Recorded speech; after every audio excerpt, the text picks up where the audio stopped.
to another episode of Gameball with your host, Matson Montilla. Today, during the show, we have Agent Zero, Beetlejuice, Beat Time, you name it. He's got the name. Josh Beadle, how you doing, man? I'm good, man. How are you? I'm doing well. We have a lot to talk about.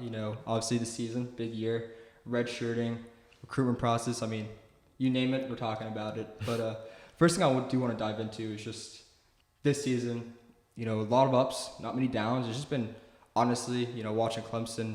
There was that big Sweet 16 run a couple years ago, but this has probably been one of the best seasons Clemson's had in basketball in a long time. So, what has this year been like for you? This year comes with a lot of pressure, honestly, but I mean, there's always pressure, but obviously we've broken a lot of records this year. We have the most wins in Clemson ACC history. Obviously that team had a team a few years back. They had the Sweet 16 run, and us being possibly the best team that's come through here, I feel like there's definitely pressure to get to that level or get that far or somewhere near it, but I think we can do it. Yeah, definitely. And so, again, it's been a big year because, again, you're doing well, but you redshirted last season. What's it like being able to go out there and just play and be able to play again? Honestly, I've been craving to play, man. Sitting out a whole year, I mean, it was helpful, but it was a really hard year. And, sitting out from playing games a whole year after, being a star player in high school is really hard. So playing this year it's been fun. It's been a lot of fun. Mm-hmm. I mean, I'm sure it's definitely hard. Obviously, you said not playing this or freshman year, but then your senior year you couldn't play because of COVID. It's right. 2 years without basketball. Was that just has that hit you yet? Realize you didn't play 2 seasons of competitive basketball? Yeah, man. I think about it all the time in high school. If I would have had a full season, I probably would have broke the scoring record in my high school. So that hurts all the time. But that plus redshirt year, I mean, I was really keeping an open mind to it, so I didn't really think of it as that.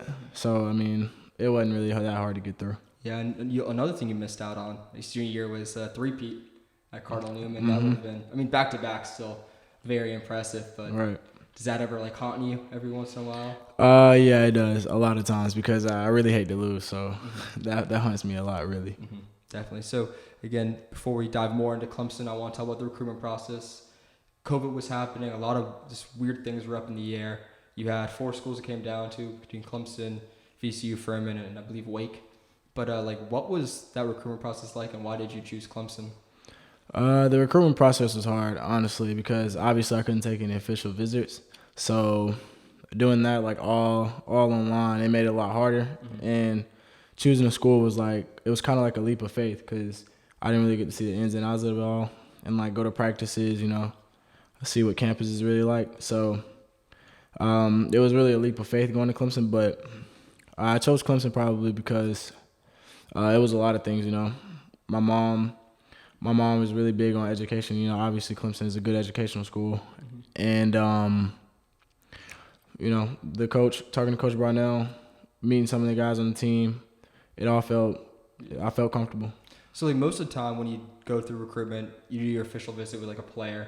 You kind of get to know the coach a little bit more. Was that, was it, a way different this with COVID happening? It was a lot different, honestly, because, meeting someone over the phone is a lot different than meeting someone in person, kind of like a first impression thing. So I didn't really get to see what everyone was really like, but I don't think I made a bad choice. Yeah, definitely. And a player I want to bring up is Lucas Taylor. Went to Wake. You've known him for a little while.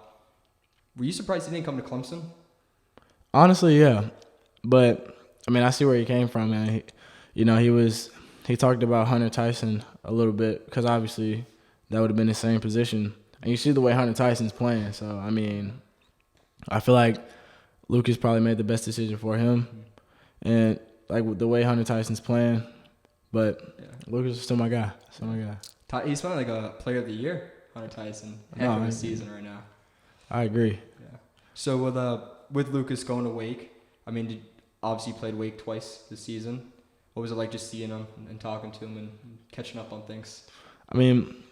It was cool because I also have one of my boys from back home that goes there, Robert McCray. Yeah. So talking to them two, always seeing them two, it's always good, to catch up and see the differences of Clemson and Wake, and talking about our struggles, because obviously we all have our struggles, freshmen, sophomores, but yeah. Does it ever make you not necessarily wish, but like think about what if I did want to go to Wake and I did play with those two guys? Do you ever think about that? Honestly, no. No? No. Never? No, I mean, I had thought about like playing, like what if I did play with those guys, but not like, it wasn't like a really big thing. Mm-hmm. Definitely. And so you came here to redshirt. Did you know you were redshirting when you committed to Clemson, or was it just kind of happened? Honestly, no, it kind of happened. Were you surprised that you had a redshirt? Yeah, it was very surprising. I mean, in that moment in time, I mean, you're obviously mad, or you're not happy that you're not gonna play that season. But ultimately, I feel like it's helped really this year, and I haven't been seeing as much of like fruits of my labor, but I feel as though it did help me, and the way I'm competing this year, I feel like my redshirt season last year is really the reason why it's happening. Yeah. What was that conversation like when you had to sit down and you had to realize, hey, you're redshirting this year, you can't play freshman season? It's just like Joshua, I think we should redshirt you. Here's why, and I really think it'll help you. Mm-hmm. And I mean, Coach Brownell, he made a really good like, I don't know how to put it, but he made it a really good thing, like to say it's more of a long-term thing and not really a short-term thing. I mean, obviously he could have not redshirted me and just not played me the whole year, but instead he's saving me a whole year and giving me still 4 years to play basketball. So him saying that he's putting that trust into me to redshirt me and giving me an extra year, that made me feel good. Yeah, I mean, for what I've seen, it seems like it paid off, because right now you went obviously redshirt, now you're getting quality minutes. Like you're playing a lot of time, gone to games for 20 minutes plus. Being able to feel that trust now from Bernal and realize like, yeah, he redshirted you, but he believed in you, and now you're getting all these minutes. Like, what does that message to you? What does it mean? That's kind of going back to seeing like the fruits of my labor. Working obviously a whole year. That's obviously what I want, because being out a whole year, you obviously want to play, but really seeing that's really helped my confidence. Mm-hmm. Seeing like me get more minutes, obviously from going not playing. Mm-hmm. So did it ease the transition? Because a lot of players talk about high school to college is quick transition is hard. Game of pace goes way faster. Did it help with that transition? Yeah. So back to the redshirt year, that first year was like, it was really fast for me. That was also another reason why Brownell said he was going to redshirt me, and why he think I should have redshirted at least. And he was right, because I mean the pace of the game, it's a really big difference. And this year it's starting to slow down for me a little bit. I'm starting to see more things, and the game's starting to get more easy. Yeah, and again, you came in super athletic, and now you've added different elements. Has that helped the game progress a lot easier for you? Yeah, definitely. I started off the year running a lot of point guard. Mm-hmm. So knowing like how I would get on the court at this position or that position, that's really helped me and helped me develop my game. Whether it's my right hand or my jump shot, things like that. Yeah, definitely. I mean, I remember you're obviously a lefty. Right hand, that's something you really wanted to improve upon, and now you're basically a lefty with two hands. I mean, it's pretty easy now, right? I won't say it's too easy, but it is a lot easier. It's a lot better than when I came in, honestly. Mm-hmm. Did you know that your role was going to transition from being this big scorer to now like a lockdown defender? No, not at all. If you were to ask me or anybody else a year ago or 2 years ago, no one would ever guess, honestly, because last year I was a pretty bad defender. Really my whole life, I was a pretty bad defender. But figuring that out on the defensive end, that's also helped me get a lot of playing time. And Brownell's really made a big emphasis on that, like from this year, last year, and I feel like that's really helped me. Mm-hmm. He's a big 3-and-D guy, right? Mm-hmm. Shoot the ball well and play defense. Mm-hmm. So, becoming a great defender, you said you weren't, obviously the best last year. Having to go against guys like Chase Hunter, who are really shifty. Like, did that really make you say, like, oh, I got to focus up. I can't get torched in practice? Yeah, definitely him. And honestly, like last year, they made me guard Nick Honor full court, and you could imagine how hard that is. You know, you got the fastest guards in the ACC that you have to guard every day. I feel like that really helped me with my defensive end jump, and still even now today, guarding those guys in practice, it helps me every day. Yeah, Nick Honor, he's a hard worker. Oh yeah. Yeah. Oh yeah. Yeah, it's because of his dad, I'm assuming. You know, his dad's a big-time head coach in high school, so yeah, he works hard. Mm-hmm. I was talking to Dan, and he told me to bring up the nickname Bead Time. And so how did that really help you through the redshirt process? I can't remember how this conversation came about, but Jack and Dan, they came up randomly with the nickname Bead Time, you know, because those are my guys. So like throughout that whole redshirt year process, they'd always encourage me, and always tell me to keep my head up, you know, trying to get me through that year. So they came up with the name Bead Time, and it was like, when it's your time, it'll be Bead Time, and we're gonna always say Bead Time once you start playing, you know, and you'll start playing well. How nice is it to hear encouragement from players, someone that's like your class? I believe Dan, he's now sophomore, was a true freshman last season. So hearing your own teammates like encourage you, like, did that help you a lot? Yeah, it's a really good feeling. I mean, you'll be in the game, you hear Bead Time, and then you hear everyone saying Bead Time. The next thing you know, you have the whole bench saying Bead Time. So it's obviously it's a really good feeling, you know, knowing you have people behind you like that. Definitely. So again, this season there's been a lot of big moments, a lot of incredible games, but I do want to bring up the one that happened earlier this week, the Virginia game. Tough matchup. Defense was the name of the game. Premium. Scoring was hard to come by. Like, can you kind of walk me through what that game was like? That's a real discipline game, you know.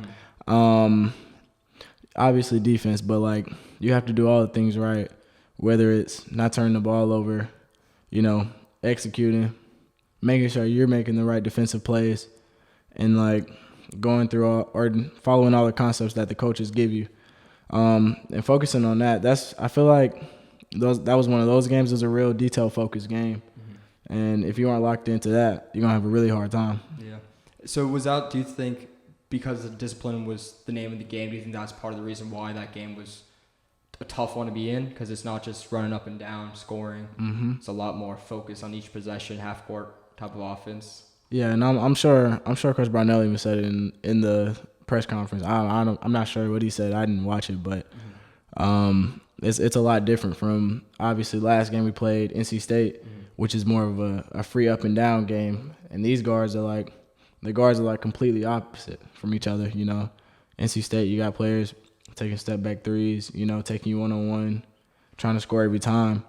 Whereas you got Virginia, that's a real disciplined team that's going to try to get layups every time, you know, make the right plays, make the open play, things like that. Was it surprising to go from having two 90-point games to then, you know, I believe it was 50, 57? Was that hard? Was that just like a crazy transition? No, it was more of expected, honestly, because, you know, when you play Virginia, it's more of a slow-paced game, and it's a lot less possessions. So knowing things like that, knowing you're not going to score as much, that's going to help you. And that also helps, you know, you have to value every possession, whether it's offense or defense. You got to make sure you have a good possession every time. Yeah, for sure. And so what allowed Clemson to get off such a hot start to this season, going, I believe, 17-4? So that's pretty good. Oh yeah, that's pretty good. I feel like a lot of the guys. I mean, this team versus last year's team. You know, I feel like we're a really deep team, and it's a team that all likes each other. I mean, obviously last year we had some problems, like between players and things like that. We didn't have the best like team camaraderie, and it's a lot easier to play when you have guys, you know, supporting you all the time, whether they're playing 2 minutes or 30 minutes. So that's a big thing that's gonna help you play well, and it'll give you confidence as a player on the court. Yeah, definitely. I mean, the biggest thing to play well, like you mentioned, is having that chemistry. And so coming in, playing now, having that chemistry, Do you believe that has elevated you as a player? Yeah, for sure. Just like the bead time thing with Jack, that's contagious. You see one player, cheering someone else on, it's really contagious, and it goes on to the next, and next thing you know, it's the whole team. Mm-hmm. So again, you played in 2 really exciting games, at least as of late. The Florida State game putting up 90, and NC State game also putting up 90. Being involved in like an environment like that where you're just having fun. I mean, is that one of the more fun games to be a part of when you're just going out there hooping, not really caring who scores? Yeah, I mean, really, I've come to like away games more than home games, honestly. I like more of the crowd, different crowd atmospheres. Mm-hmm. I think that's really fun. I mean, obviously scoring is really fun too, but I find like the different crowd atmospheres the most fun thing about these games. So you think an away game was more exciting than the Duke game at home? For sure. Really? Yes. Sold out, huge lines, and you think there's a game more exciting than that, crowd-wise? I think so. Which one? Do you have one that comes to mind that? First one that'll come to mind probably is Virginia Tech. Mm-hmm. That place was loud the whole time, and being able to obviously quiet a crowd, get the win. I thrive off that, man. It's fun. Yeah, that's a physical game too. I was talking to Brevin, and he was saying that was one of the most physical games he's been a part of. Mm-hmm. If you were to ask him that again, he'd probably say Virginia now. It's something about those Virginia schools. Mm-hmm. What about the Pitt game? Pitt, that was also a really fun game too. We had, you got the student section right behind you on the bench, and that's like one of the top crowds in probably the nation, top like student section. So games like that, like Pitt, that's a really fun game too. Just seeing those different atmospheres is so fun. Mm-hmm. And one last one, NC State senior day. Mm-hmm. Obviously able to disrupt that. Mm-hmm. Was that an exciting one to be a part of? Yes, really, because you have fans showing up over an hour before the game just to talk trash to us during warm-ups. So seeing that, you got people like Brevin talking to them. So you got fans trying to. Do you ever interact with those fans? No. No. Me personally, no. So you said Brevin does every once in a while? No, just that NC State game, and and I think it was funny because he had probably his best game of the season then. Yeah, he had like 28. He was going crazy that game. Yeah. Do fans do that a lot? Do they talk trash to the players a lot, or to the players, I should say? Every game. It depends on the crowd though. They might get personal with you. So really? Yeah, that's why I tend not to say anything.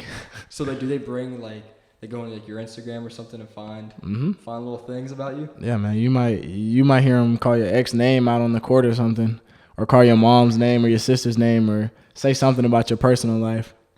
So that would throw you off a little bit, do you think? No. Fuel the fire? Yeah. It'll help. Mm-hmm.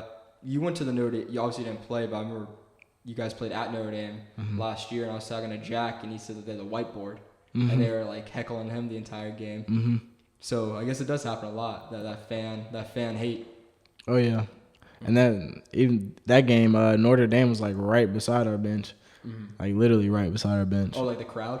Mm-hmm. Really? So they're like easy access right there to say something. Mm-hmm. That's crazy.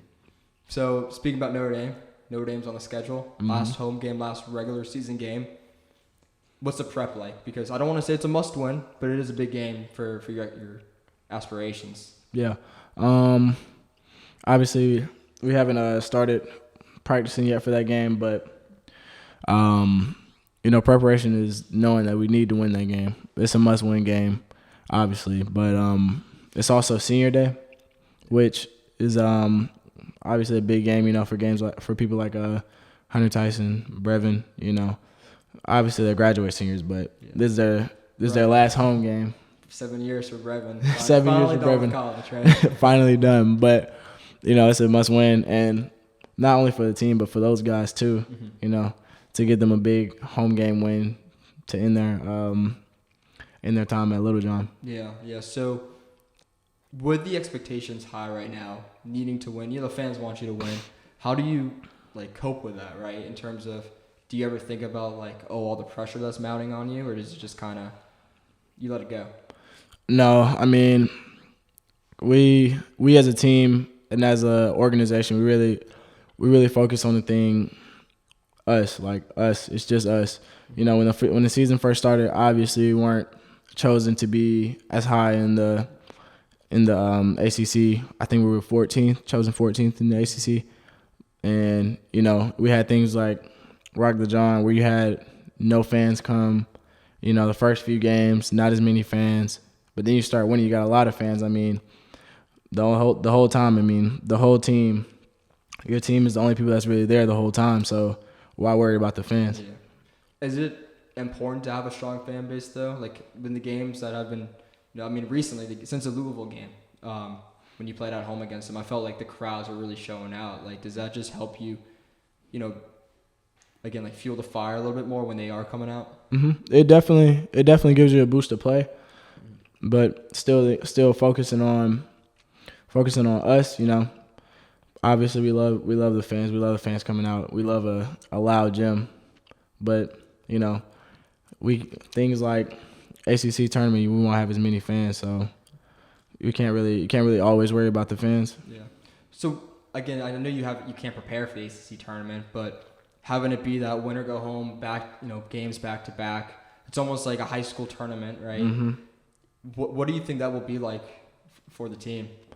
That's also why Saturday is a must win. You know, we win Saturday, it'll be a double bye, so obviously we won't play the first two games, so that'll really help. And I feel like a lot of the guys, like if we do have a few guys that's banged up, having those 2 games off will really help and give us extra time. Yeah. Do you think it's going to be a little bit, I guess, different though, having the games come so fast after, you know, if you advance after the quarterfinals, semifinals is like right around the corner. Do you think that'll be a different change of pace for basketball, for college basketball, I should say? Definitely, because you got, you know, basketball. Like a 40-minute game is gonna do a lot of wear and tear on you, obviously. So, you know, that's why again the double bye is really big, because you know that's not as many games, and you know it gives us time to have to recover. Okay. So do you think that bringing that up, you know, games right now they're Tuesday, Saturday usually, or Wednesday, Saturday. Do you think when you have less time between games, it's worse for recovery, or like is it, or I don't know how to word it. Is it better for recovery or better for prep to have games more spread out, if that makes sense? You know, obviously we have like more time in between games. It's a lot easier to prep. So that's also why the ACC tournament is a bit harder, because you know you're back to back to back. So you gotta it's different every time. Like the scouting will be different every time. You gotta remember plays, remember the other team plays, knowing what you're gonna run, knowing what is successful against that team and what their tendencies are. So that's what really makes it hard when you don't have as much time in between games. Yeah, and in conference basketball, it's just way harder, I believe, right? It has to be. Mm-hmm. So bringing up another game that happened this season, I'm assuming it's a big one for you. Obviously didn't get the result, but South Carolina, going back home, playing at Columbia. Did you have a lot of family, friends show up to that game? I did. I had a lot of friends. I had a few people from high school. My high school coaches showed up. You know, people from back home. Obviously, we didn't come out with the win, you know, but seeing all those people was really good, because you know I don't go home as much because we don't have as much time. So being able to see those people was really good. Yeah. It was did Chico play? Chico Carter, was he playing on South Carolina? Oh yeah, he hit the game winner on us. Damn, that was him. I didn't even know that. Yeah, so you're a little familiar with him, right? Mm-hmm. Yeah. What, high school? Cardinal Newman? High school, yep. Carried us to a championship. So what was it like going against him and then playing in that game? It was obviously really anticipated. Everybody wanted to see that matchup. You know, I wanted to match up with him because I hadn't played against him in a while. Yeah. So being able to play against him was really fun. So did that hurt a little extra that game winner came from him and not someone else on the court? For sure. Yeah. For sure. Yeah. Do you guys still talk about that at all? No, but I'm sure if I see him again, he'll probably he'll bring it up. All right. Does he have any more eligibility left, or was this okay? Yes. So you can get a little pay back, right? Next year. Mm-hmm. Yeah, that game circled extra special. That's the plan, and it'll be here. Yeah, exactly right. Another big game. Again, I know you said the crowd isn't as big as, an away game, but the Duke game, fans showing up hours before. I mean, like, have you seen anything like that before? No, I will say, I mean, not to knock the crowd. That game was that game was insane. I mean, you it's kind of hard to hear sometimes, when you make a big play or when the crowd starts cheering. Mm-hmm. That was really insane, and all the fans, I appreciate them coming out. Yeah, I mean, hey, you had that little move to go on the 8-0 run, tie it up at 44. I mean, what was that? That got the crowd going. Yeah, man. Things like that, going back to, like, your crowd being there, that's a real, like, that's what's going to help you win games and get over that hump. The crowd, you're hearing the crowd going crazy. Yeah. That's things that gives you confidence and gives your team a boost. Mm-hmm. So leaving that game with a win, I mean, that must have been pretty special right there, right? Yep. But we just treat it as another game. Yeah. We talking to talking before the game, Coach Barnell talking before the game. We know it's Duke, but we were probably the more expected team to win in that game, so can't really get caught up in names, things like that. Mm-hmm. Still a big game. I mean, I don't think I've ever seen a game that anticipated in Clemson. Mm-hmm. Forever, probably. So being a part of that's just. I tried going to the game, got there way too late apparently. Showed up 2, didn't get in. So I was like, whatever. But still a pretty hype game. No, it was. Yeah, it was insane. Mm-hmm. So looking ahead to March Madness, obviously you have to win some more games to get in. But if you have the opportunity to play in that, what would that mean? It would mean a lot because, being a basketball player all my whole life, it's something that you really want to do, and it's a dream. Yeah. And watching March Madness growing up, it's always insane, and it's always the most anticipated thing of that time. When March comes around, all you hear is March Madness. So being a part of that would be really, really big. Mm-hmm. Do you think that right now, corner brackets, obviously Clemson's on the border, but do you think Clemson has they're being disrespected in a sense, right? I mean, one of the best teams, the ACC. I don't understand how they're right there on the line.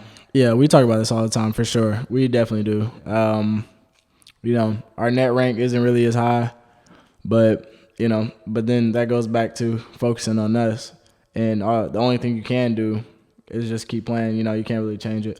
So getting these wins, getting this last win, making some noise in the ACC tournament, hopefully winning the ACC tournament, that'll.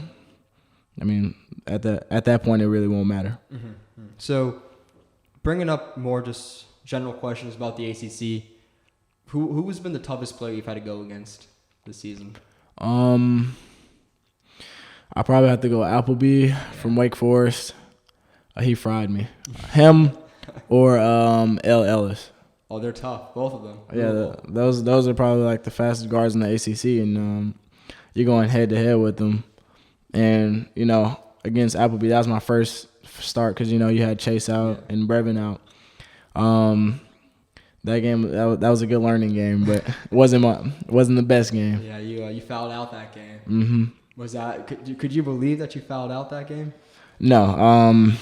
I feel like a lot of those calls were pretty bad calls, but then that's a learning game. Can't always have a good game. Mm-hmm. I hate it didn't go my way, but can't always happen. So what did Appleby do to make him a hard player to guard against? If you were to watch him, you would see that he draws a lot of fouls. So I wish I would have known that before. Mm-hmm.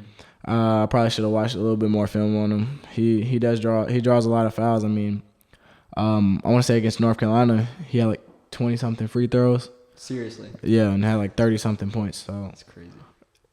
Just drawing fouls. Mm-hmm. And then L. Ellis, what made him a hard player to go against? Definitely his speed. Mm-hmm. That's probably, if not the fastest guard in the ACC. Him and he's faster than Chase. You see Chase. Chase is moving. He's pretty fast. That's top 2 fast guard in the ACC. Mm-hmm. So guarding L. Ellis it was difficult because of his speed. Yeah. I mean, again, he's a very talented player, so no surprise there. He had a pretty big game that last time that you guys went up, played against each other. And going off of that, I mean, you can't just go into a game, thinking that you have it locked. I mean, what's so hard about college basketball where anything can happen?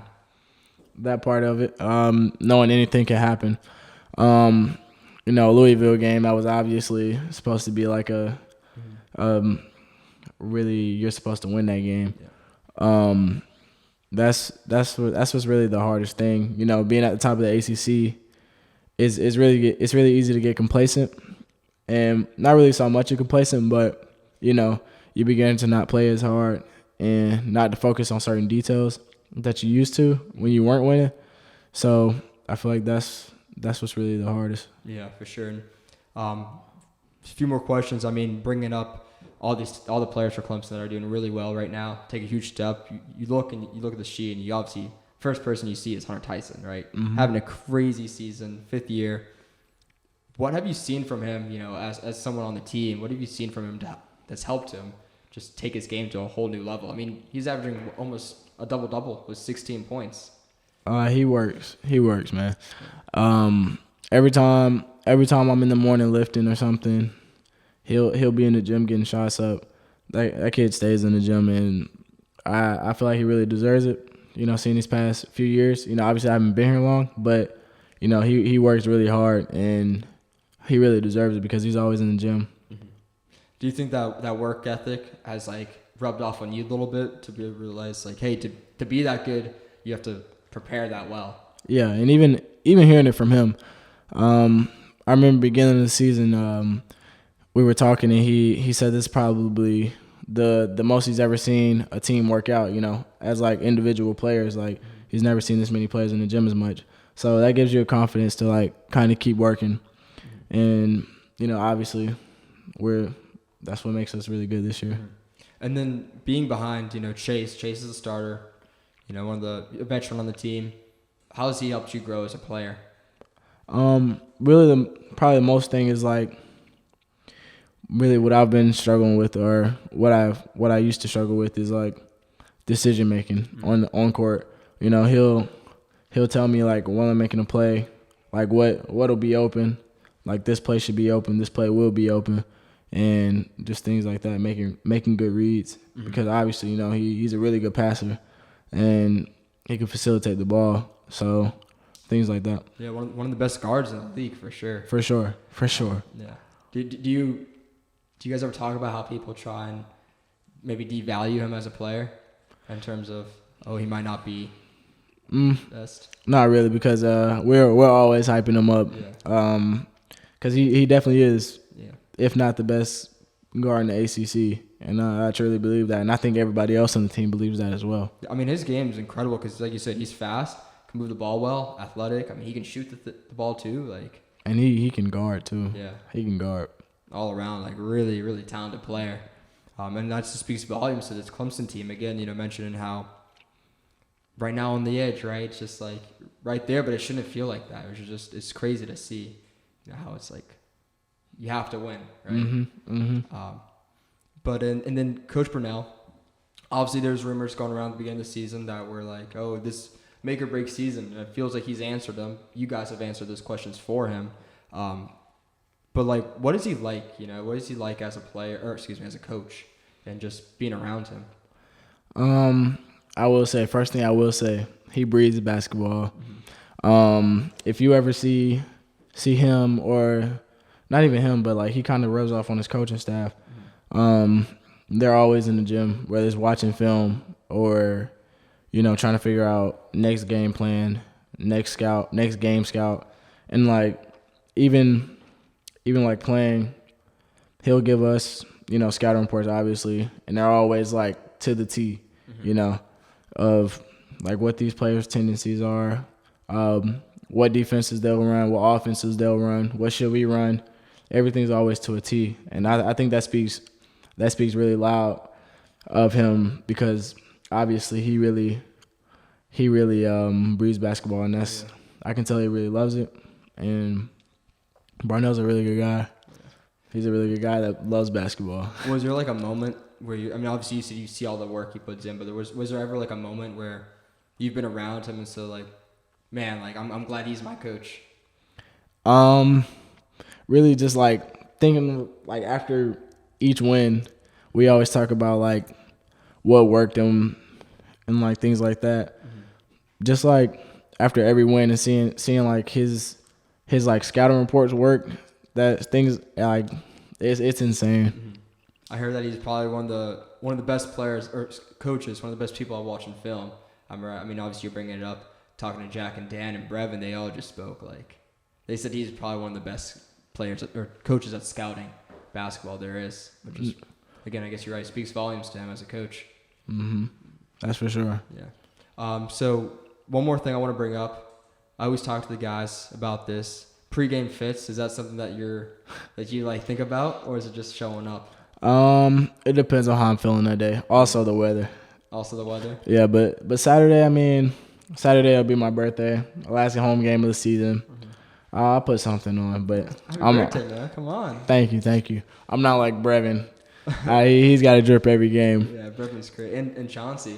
Chauncey for sure. Yeah, that's crazy, man. So it's your birthday. That's a big game then. Senior day, last home game, your birthday. I mean, how many points you getting? Like 40?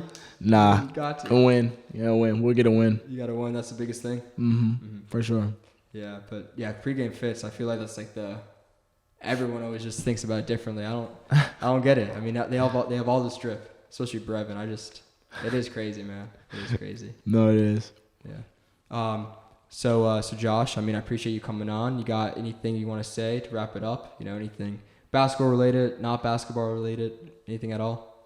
No, I really appreciate you, man. Yeah. Appreciate you bringing me in. Yeah, I appreciate you, Josh. Well, again, that's another episode of Gameball. We're the host, Matson Montilla, and again, today joining the show was Josh Beadle, Agent Zero, and expect big things from it on Saturday. Birthday game. Appreciate you.